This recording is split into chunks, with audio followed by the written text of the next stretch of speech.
Hi, I'm Mauricio Schuler and you're listening to the Schulering Hub, a podcast gathering hospitality professionals from around the world to talk about what hospitality is and what it isn't, and their lives, the innovations, and the ideas that set some businesses apart and others not. We also talk about the future, the trends, and recently we embarked on a journey to search for happiness in hospitality. What makes hospitality a happy place? What are the hurdles that block happiness from happening? And what can we do to overcome them? I invite you to be part of this journey. Comment and send us a message of how our conversation impacts your day. Ask me a question or tell me a guest you'd like to listen to. We make this for you, so I hope you enjoy it. I will tell them that sustainability is not an option. They are a business like any other. They have to start to build real impact business model where they don't only sell their services or their products, but they have to build a business that contributes to the ecosystem and the territory where they are. And to do it, they have to start to take into account all the impacts, social, economical, and environmental impacts, and to start with work to reduce them or to increase. When I speak about the startups, I always want to speak about creators, because I think that we can define more than businessmen, we are creators of solutions, no? This is Javier Jimenez Rodriguez from Tenerife in Spain, co-founder of EffiWaste. From EffiWaste, we provide an integral solution in circular economy in order to treat and to manage the organic waste at the hotels, restaurants. We spoke about sustainability, the startup life roller coaster, and the urge of action and new sustainable business models to build our future. I hope you enjoyed the chat, but before that, Nah-Dja, Tien and I had a discussion about mentorship in hospitality. Hang on. Hello, hospitality people. Mauricio Schuler, your host here, talking, and once again having Nah-Dja, Tien with me to talk about the quest for happiness in hospitality. Nah-Dja, welcome back. Hi, Mauricio. Thanks for having me. It's always a pleasure to have you, Nah-Dja. And today we are talking about mentorship in hospitality, and it's something that it should come with the job, in my opinion, but not always is the case. What is your experience with mentorship? I believe that you probably gotten great mentors to help you to grow. So what's your experience with mentorship? Well, there's two ways of looking at it. Me being mentored and me mentoring. So one of the first jobs that I had was for a Norwegian company with a general manager that was at the time 23 years old. But it's the best possible. It was a big hotel, almost 1,000 rooms, so 2,000 beds. And it's one of the best, people that I ever worked with. And he was a real mentor. He was not somebody that's, I'm thinking out loud now, but I went from two completely different aspects. I had managers that were putting me in a line when I was a waiter, checking my fingernails and my polished shoes and smelling my breath. And if it didn't work, they hit me on the head physically with a stick. Now, that's how old I am. So that is one way of mentoring, right? And then on the other side, you had this gentleman from this Norwegian company, very open-minded. Many dinners at his house, discussing how we can improve things and all that. And that has always been an example for me of how I want to move on when I go into my life. And if you turn the whole thing around, when I was a mentor, from very early on, I did hotel management in Holland, and I made it a thing that every year I actually went back to my hotel school, congratulated all the students that worked with me, because I always wanted, trainees that I can work with from my school. I was there at their graduation, and I was the only one from all the people that graduated and went into the workforce. I was the only one that actually, went back every year, had a talk with the students, thanked them, had a talk with the teachers. And the result of that is always the best students were actually coming to my place. So that was actually a nice way of getting good people to work with. That's really. But one question, like I would think, like if you are in a place where people are hitting you with a stick in your head, right? Like when would you consider that you need actually a mentor to learn? Because I believe that when you're being hit in the head, maybe you're not learning the most, you're more acting on what they say, right? So when would you consider looking for a mentor?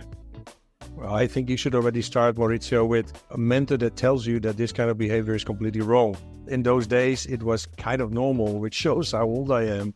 But mentorship, I think in my career, which spans 35 years, it really changed from 35 years ago to now. I think times have completely changed. I think at the moment that you hit somebody on the head nowadays, I think it blows your business. Well, I understand. So, like, if I would think about myself, right? If I'm the job and I'm looking for a mentor, I want to improve my skills. I would think first on what type of mentorship I'm looking for, right? Like, what's the skill I would like to acquire, and then trying to find a person that could help me on that process. In your case, when you were mentoring people, did anyone come to you because something specific, or was more you hiring people and then mentoring them because you already chose them and it was just a click? How did it work with you? For me, it's more the second let's say, part, Mauricio. I never really... I hired people out of the box, and I hired people, as you know, that I liked working with, because that's important to me. But I don't think that I've ever had somebody that came to me and said, hey, I would like you to mentor me. Of course, I've been in Czech Republic for more than 23 years. And at a certain moment, I got a name of doing things differently. And it's it does attract a certain kind of people that say, hey, I would like to work with him. And it was also very easy. Actually, when I moved in between hotels, a lot of people actually came with me and moved to the other properties. So some kind of mentorship in that sense was, I guess, I think out of the box, Mauricio. So when I do things differently, some of the people, they really liked that kind of attitude towards work, towards people, especially towards people, because at the end it's people's business, and this making people happy and spoiling people is what I like to do very, very much. And why anyone would actually want to work with a mentor? Me right now in my life, I would have loved to really have a mentor in the past. It's something that I missed having. Somebody that you can go to, but also feel safe with, and says, okay, I have these challenges. What can we do about it? And in a way, the 23-year-old GM that I had all the way in the beginning of my career, that was on a completely different level. Also a very much human level where, I could go there and ask for advice and the questions and everything else. It was way more than a job. So to learn from somebody and actually get the experience from somebody, I think is super important. And that's something that I would love to do right now. I would love to be a mentor to people that have questions, and maybe I can answer them. That's the question. Now you said something that it just came like in my memories, and like I'm going freestyle totally here. But like I had mentors that were not actually like they were my clients. Like I remember having one client when I was in Australia, and I was a personal trainer in Australia, and one of my clients was a CEO of a very large company, Keith Andrews, rest in peace, Keith. But I remember that like he was teaching me so many things about leadership and about life in general. For example, there was one day that was this massive storm that came to Australia, and he was in his first week as a CEO of in that company. And he came to the office and closed the office and said, everyone go home. There's a big storm coming. Get your kids. Everyone be safe. And the owner of the company was there doing the introduction and said, like, we don't do things this way. We don't send people home. And it's like, well, you hire me now, right? And that type of, it was like, I was his personal trainer. So we were just running together, stretching, doing exercise. And I took that opportunity to get mentored by my own client. And I wonder if people in life take sometimes the opportunity to be mentored by people that are just like an associate or a friend without having actually professional relationship with. I think that is very much the case. I mean, at least in my life, you have paid mentorship that you obviously seek somebody and you pay for the services. But I think a lot of the knowledge is passed by, also in my case, clients. Feedback is also part of learning. And you actually now, because you're talking about freestyle, I'm also thinking now that when I think back in my career, the owners of the buildings that it was most of the time, it's okay, I have a building, what are we going to do with it? And we started from zero, thinking about everything related to the hotel. And those were mentors as well, because they had a vision, they had an investment that they wanted to do. And I know the hotel part, but I did not know too much about the investment part or, how to set up the first financing. So they were mentoring me in that sense. So yeah, I think it goes in many different layers. That's true. So I'll give a shout here to the mentors that I can remind from the back of my mind. Just use this opportunity, like Tien Bateman, Keith Andrews that I already mentioned, Professor Alberto Monteiro from Brazil, that was a great mentor of mine as well. So just thank you for the time that you invested in growing this person that speaks right now. And Nah-Dja, I had actually doing research about our chat today. I found mentorship program for hospitality in the UK. The name of the company is Otolo. And I never heard about them before. I tried to connect with the owner today on LinkedIn and see if we can get, I even believe that his name is Keith as well, but to talk to us here in the podcast at some point. That would be a very interesting idea. They match people inside the company that who is going to mentor who inside a company that I understood. So I'm sorry if I misunderstood. That's why we need to talk to you, Otolo. If anyone here listening knows them, please get them in touch with me. Nah-Dja, always awesome to talk to you. And thank you very much for sharing once again. I'm taking you as my mentor as well. So thank you very much for being involved in this conversation. Hello, lovely people, and welcome to another episode of the Schulering Hub podcast. And today I have with me one of the finalists of the UNWTO Startup Challenge that Schulering was also part of last month. And representing EffiWaste from Tenerife, I have Javier Jimenez with me. So welcome to the show, Javier. Hi, everybody. Nice to be there with you, Mauricio. I want to share all the experience that we have developed from EffiWaste and to talk about what we love to doing business and building startups. Oh, no, wow. So you start directly to what I want actually to talk about, because startups, right? We were there in that competition, 10 finalists. You were in the sustainability category. I was in the innovation for digital hospitality. But it was really interesting to see that environment, the people dreaming and having that energy towards a better future or just a better business. And my curiosity is, what drove you to decide, I will build a startup in the sustainability field? What was your motivation behind it? Okay, there is a long story behind EffiWaste. I mean, I was studying business administration at a university, and during the university, I took into account that environmental issues weren't taken into account during the university. We only talk about business and economics, and no social, no environmental issues. I realized that there was a big problem because we live in a planet where people live, and the economy is the key or the medium in order to develop our lives, not the main objective, no.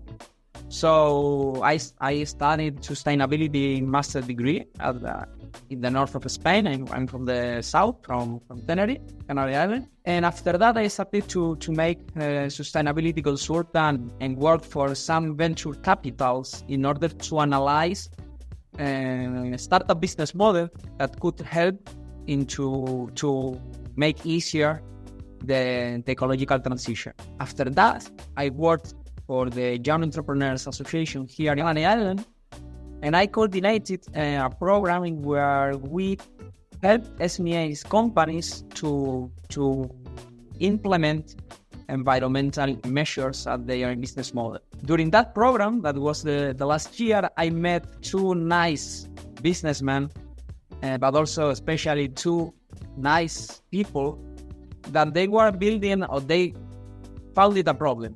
There are a lot of waste, food waste at the hotels.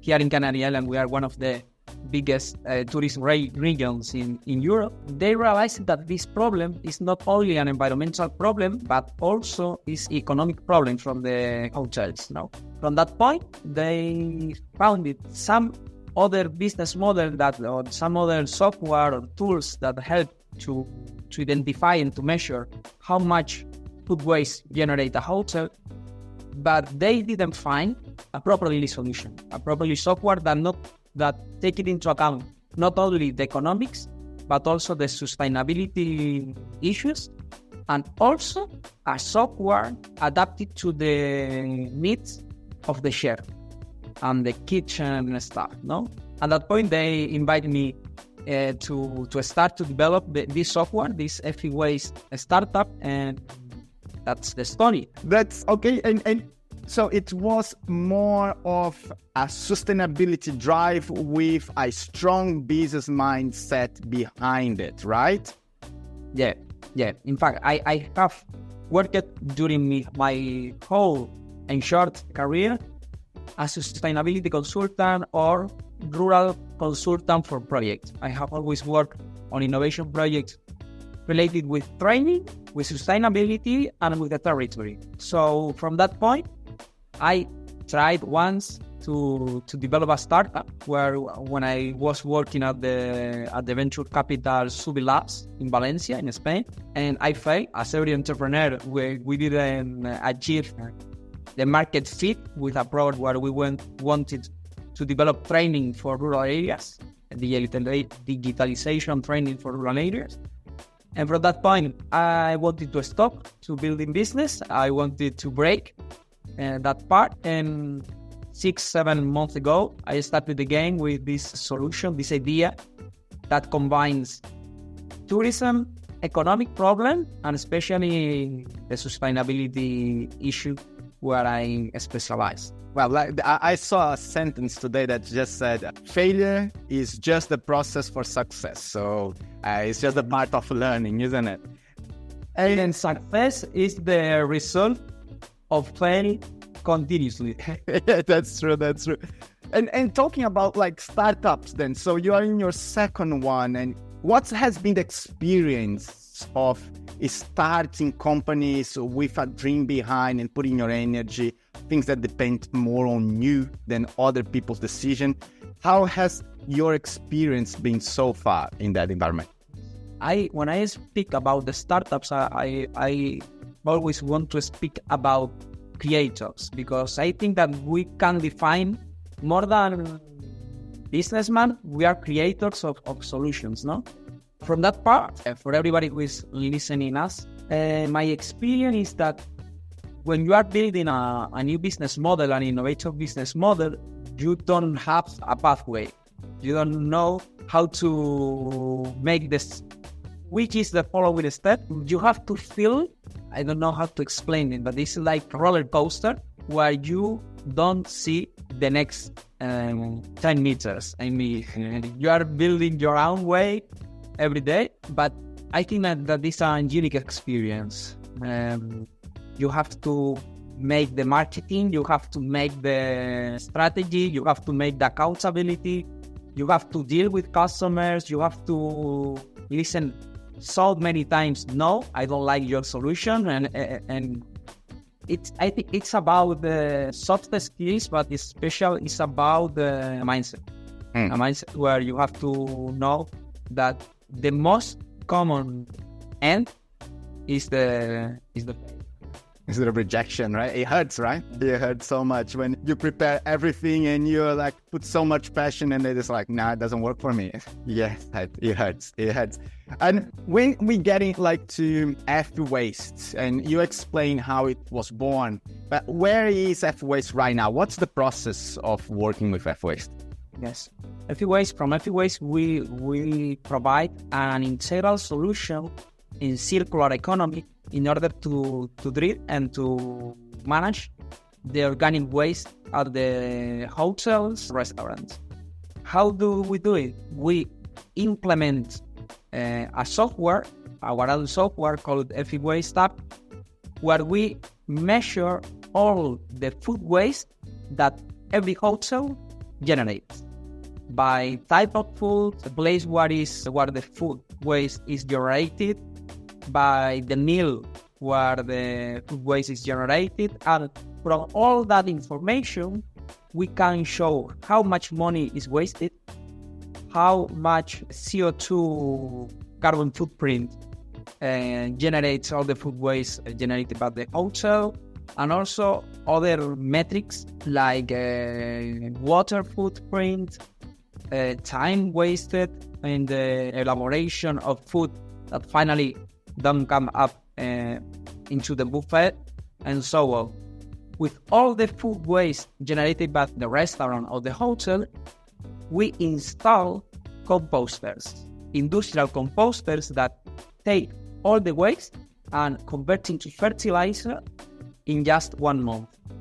So with all this solution in 4 steps, training and analyzing, after that we install the software, we make the reporting and collaborate with the hotel in order to reduce the food waste, and with the food waste that is impossible to reduce, we convert into fertilizer. And how do you actually measure that? How do you get to this data of measuring what food the hotel is wasting? We install a measurement station composed by a weight balance, an all-in-one PC, Wi-Fi. That's all. We install the software into the all-in-one or the PC or the tablet or whatever. And when the service finish, the staff of the hotel take all the plates from the buffet or the waste from the customer and balance into this station and use. For example, there are 1 kilo of meat that remains at the buffet. They want finish the service, they wait, choose how much meat is generated and waste into the waste. From that point, at the end of the day, all the food collected is transported to the composter, and they fill the composter with the food generated by the buffet and so on. So, and if I remember well, the composter is actually installed on site, right? To facilitate the usage of the compost. Is that right? We install the composters inside the hotel, normally closer to the gardens, and they fill all the composter with food waste, and with the fertilizer, they use that organic fertilizer and natural fertilizer to feed the garden of the inside hotels. So with this solution, the hotel don't generate waste, don't pay for management the waste from other company outside the hotel, and use the down fertilizer and don't have to buy new fertilizer from outside to use at the gardens. One curiosity I always had, and now that you have data from your clients, like how much food is wasted in a hotel? Depending on the hotel, but a medium hotel, 4 stars hotel with breakfast, lunch, and dinner, without all included, it's a medium food waste about 1 kilo per person. 1 kilo per person per day? Yes. How many rooms in average? So just so I... Now, for example, a hotel of 500 rooms is about 1 ton food waste per day. Wow. And what's like sizes of the composter that you have? So you have different sizes, or how does it work? Our composters are from 100 kilos per day till 5 tons. But the most common composite for hotels are from 100 kilo to 400. Oh, that's fantastic. And once you install such a system that you can measure and then you can reuse and you start getting into the circular economy, how much can a business save? Because probably that's the question that most of the general managers will be asking you. So how much money do they save by installing it? We always say that you have to wait until 6 months of the software working on the hotel in order to see the results. No? But only making the training to the staff that we do it. And with the installment of the software, a medium hotel can save from 20 till 40% of the food waste generated by nowadays.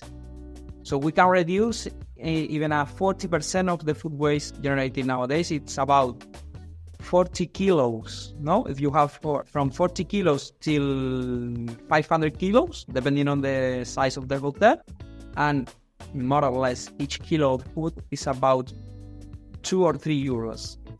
So per day, more than 1,000 euros. Wow. And this is without including the added value of creating their own compost as well, right? Yes. If we introduce the composters, I don't know, depending on the country where our listeners are living, no? But for example, in Spain, with the new law imposed by the European Union, the management of each ton of waste will reach 150 euros per ton. And now that we are talking a little bit about the questions that you get from general managers, and we know it's never easy to introduce new ideas in anywhere, right? What is the biggest challenges that you face when bringing your solution to the industry? Such a good question, because we are suffering today. It's a real problem. Maybe the time of the decision-making process. I mean, this is a solution that helps the hotel, but it's not a need. At least till today, it's not a need for the hotels. Every hotel wants to install it, but not every hotel has the need to install. It's a difference, and maybe that one, the time of the decision-making process. And approaching hotels, it's been easy for you guys to come and approach them. What is the process of getting to the decision makers when it comes to sustainability? Are the hotels open to start their conversation, or they are more like us? The tech side sometimes complain a lot about that. They just close the door and say look, we are too busy to talk to you right now. The process is not standardized. I mean, depending on the hotel group, but we usually go to the sustainability responsible or the F&B that are our main customers. And after presenting our idea, we start all the process with the chef and also with the financial responsible. That is more or less the process. And the approach is not difficult because we are experimenting very good feedback after doing our first presentation. Because we offer a property solution adapted in prices, but also in technology to the need of our customers.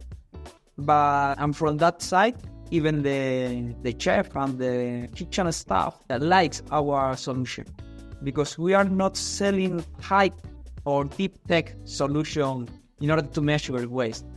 We offer a properly solution, fast, and that allow to obtain real data to take decisions, because there are other solutions, not the same one, but similar in our sector. We focus much more into sustainability, into real data, into work hand by hand with the chef and the hotel staff. And I think that's our best point, and that is why it's easy to approach. You guys work more in Spain, right? Yes, we are working in Spain, sorry, right now, but we are talking with other countries from South America. Because like I had the impression that in Spain, people are more aware about sustainability in general, just like maybe more concerned about, or is that just a wrong impression I have? What is your impression about the acceptance of new sustainable solutions there? We in Spain have the opposite vision. We always think that the North European people, especially Norway, Sweden, Germany, they are more awareness about the sustainability. In fact, they are the customers that are pressing the hotels in order to be more sustainable. But it is true that the tourism sector in Spain is leading the transition to circular economy, to sustainability tourism in Europe. I think that the tourism sector, it's completely different from the rest. Yeah, because my idea here with this question is to understand how the chefs, for example, because you said that you're getting a good feedback from them and they are, because it's not deep tech. How are they coming up with the ideas of we need to turn our kitchen a little bit more sustainable? Are they concerned about that? Or it's just something that they know that at some point they will have to worry about, but not that is in the agenda right now? Just trying to understand, because in the end of the day, they are the ones that will implement the solution. And I'm just trying to get that sense of when you're talking to them, are they actually concerned about the future, or they are doing because it's a thing that they are asked to do? And that's a good question. I don't have an answer. I mean, not every chef is concerned about the future. That is why we insist and we make emphasis in the training that we implement before installing the software. I mean, we sell sustainability solutions and we believe in that. And that is why we also have the expertise in order to make awareness, not only into how to do it, but also about how to make awareness and convince the chef and the staff of the hotel that this is a need, they are doing well, and even this solution help to make the work easier and reduce the time that they spend. So you actually have workshops for the people, yeah. And it's focused on EffiWaste solution or on sustainability in general? It's a mix, depending on the needs of the hotels. There are hotels that they are working on sustainability from the last 5 or 10 years. So on that side, we have to focus more on how to use the software or how it's important to prevent the food waste. No, we make in that way more specific trainings and workshops. And there are other hotels that they haven't do it too much in the sustainability issue. So at that point, we offer a complete workshop on how to implement sustainability at the hotel from zero. That's cool. And now, if we would think about the future, because normally when it comes like in our chats, I always have this question. And when it comes to technology, like let's talk about the future and people start to dream. But when we talk about sustainability and we talk about the future, sometimes it's a mix of concern tone or a tone of immediate action, something that it needs to be done now in order to get to the future in general, right? So what's your view of the future in both in sustainability and in hospitality in general? In sustainability, we are not doing enough. Everybody knows. We are facing the biggest challenge in the history, how to how to adapt our economy and our lifestyle to the world that is coming up, and to focus, in order to focus, because I would like to explain all my vision about the sustainability and what sustainability is, no? But if we have to focus on how startups or how technology can help hospitality to be more sustainable, 2 or 3 tips. Firstly, we have to think about design and implement small solutions. And small solutions adapted to everybody.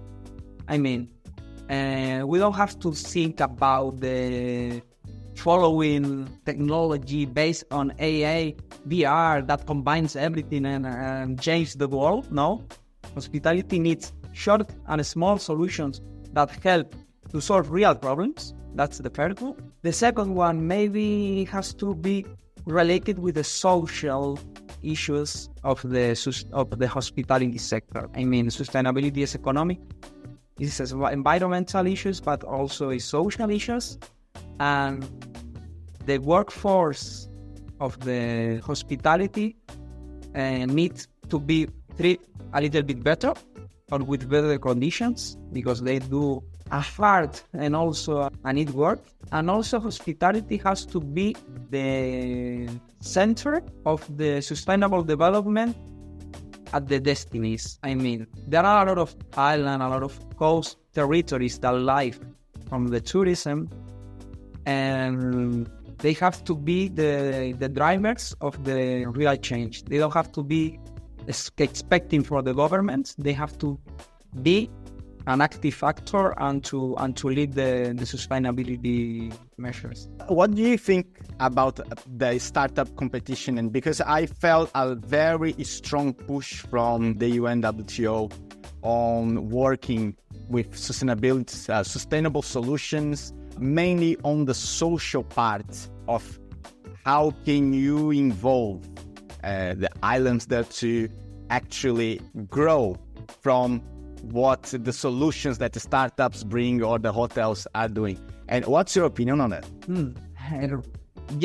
About the startup competition, I have to talk about that. For us, it was a very good opportunity to show it was our first startup competition. We started with to sell our solution just 2 months ago, and they push us to have from what side? Marketing.